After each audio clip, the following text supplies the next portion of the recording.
নাই আতঙ্ক ছড়িয়ে বাজারে গ্যাসের দাম বাড়ানো হয়েছে প্রায় দ্বিগুণ।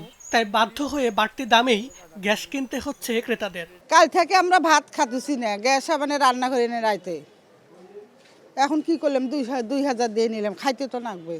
এই নারী রাজধানীর পান্থপথের যে ডিস্ট্রিবিউটরের কাছ থেকে বেশি দামে সিলিন্ডার কিনেছেন, তাদের কাছে বাড়তি দামের বিষয়ে জানতে চাইলে প্রতিষ্ঠানটির ম্যানেজার নিজেকে ক্রেতা দাবি করে সটকে পড়েন। নাই বলতেছে, এক সপ্তাহ যাবত নাই তাদের কাছে।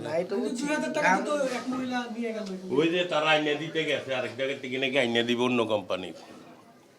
তবে দোকানের কর্মচারীর দাবি, দোকানে অনেক সিলিন্ডার থাকলেও কোনোটিতেই গ্যাস নেই। সিলিন্ডার তো আছে, খালি সিলিন্ডার, গ্যাস তো নাই বর্তমানে। মাল নাই, মানুষের মাল দিতে পারে না, দেখেই তো বাড়িতে চলে গেছে। লজ্জায় তো মুখ দেখাইতে পারতেছে না। রাজধানীর বেশিরভাগ এলাকার চিত্রটা এখন এমনই। দোকান ভর্তি সিলিন্ডার থাকলেও ক্রেতাদের বলা হচ্ছে গ্যাস নেই।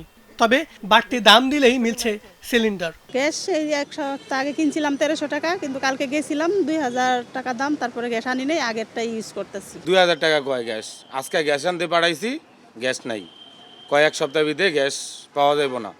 এ যেন এলপিজি ব্যবসায়ীদের নতুন সিন্ডিকেট, যাদের দৌরাত্মে দিশেহারা ক্রেতারা।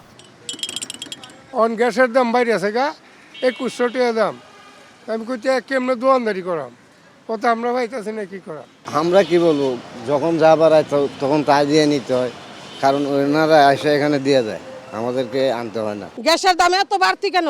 লাইনের গ্যাস যদি মনে করেন মাসে 1240 টাকা হয়, তাহলে বোতলের গ্যাস কেন এত টাকা হয়? দাম বাড়ানোর ব্যাপারে খুচরা দোকানিরা দোষ চাপাচ্ছেন ডিলারদের উপর। সাপ্লাইওয়ালা বলতেছে নাই, অথচ তারা ঠিকই বিক্রি করতেছে টুকটাক, আমাদেরকে দেয় না। ঢাকা জুড়ে গ্যাস সরবরাহে শক্তিশালী সিন্ডিকেটের অভিযোগ উঠেছে। কৃত্রিম সংকট দেখিয়ে বাড়ানো হচ্ছে দাম।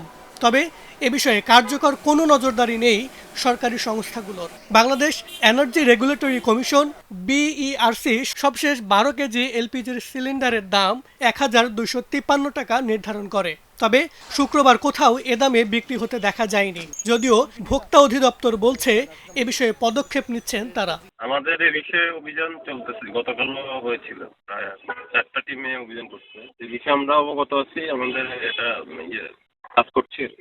2021 সালের এপ্রিল থেকে প্রতি মাসে এলপিজির দাম নির্ধারণ করে আসছে বিইআরসি। বাড়তি দামের বিষয়টি ইতিমধ্যেই তাদের নজরে এসেছে। এ বিষয়ে ব্যবস্থা নিতে গত বৃহস্পতিবার এলপিজি ব্যবসায়ীদের সংগঠন লোয়াবকে চিঠিও দিয়েছে বিইআরসি।